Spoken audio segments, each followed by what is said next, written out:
Hello, I'm Brian Beaulieu, CEO, Chief Economist of ITR Economics, and welcome to our first edition of FedWatch. We're going to do these probably weekly, as long as we're dealing with this inverse yield curve, because it is having a profound impact on not only the economy today, but our outlook going forward. As you know, on February 1st, the Federal Reserve raised interest rates 25 basis points, and you probably didn't listen to Chairman Powell's speech afterwards, reporting out on that matter. There are a few disconcerting aspects to that. What really two stand out in my mind. One was that they still seem determined to want to ease the labor market. They want to bring down our demand for labor. And they don't seem to understand that we've all contended with this shortage of labor since 2018. Yes, it ballooned out of control during COVID, but we're back to extremely tight labor markets, and we're not going to stop looking for people as long as our businesses are still doing well. We still need those bodies. And his relentless driving of that fact makes me concerned about the second point of what he said, and that is they foresee needing to keep tight monetary policy in place for an extended duration. And that's Fed speak for they're not thinking they're going to be lowering interest rates in the second half of this year. They expect they'll be maintaining high interest rate levels through the second half of this year. And that would be abnormal relative to what the bond market is signaling the Fed should be doing. And traditionally, the Federal Reserve takes their cues from the bond market, but this Fed seems to be very determined not to pay attention to that. They're much more concerned about the labor market, wages, and there is no short-term solution to that other than a recession.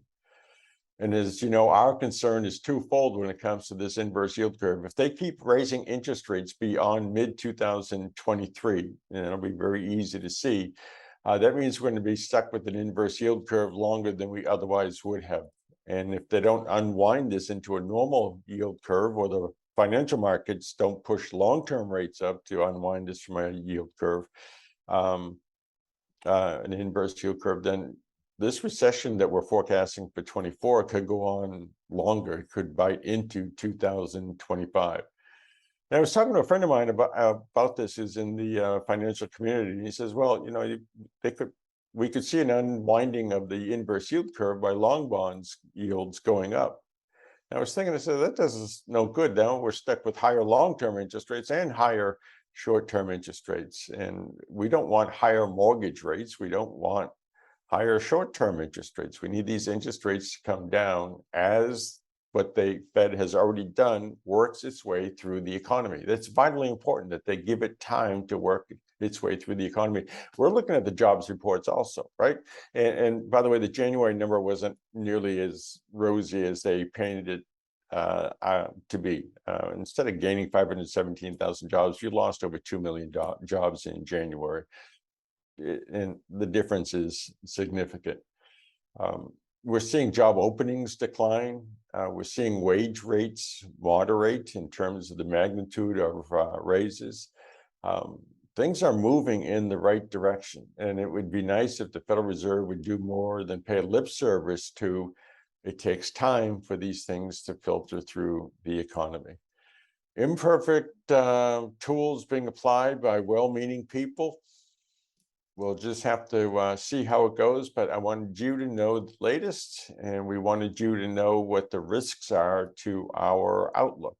The longer they play the tight monetary policy game, the harder it's going to be to get a recovery going in 2025. And by the way, the longer they keep monetary policy tight in terms of the money supply and interest rates, the less likely we are to see a sustained stock market rise. So it impacts you and me in a myriad of ways, from our businesses to our portfolio. What they're doing matters, and that's why we're going to continue to watch through FedWatch. Thanks for joining me for this edition, and we'll update you soon.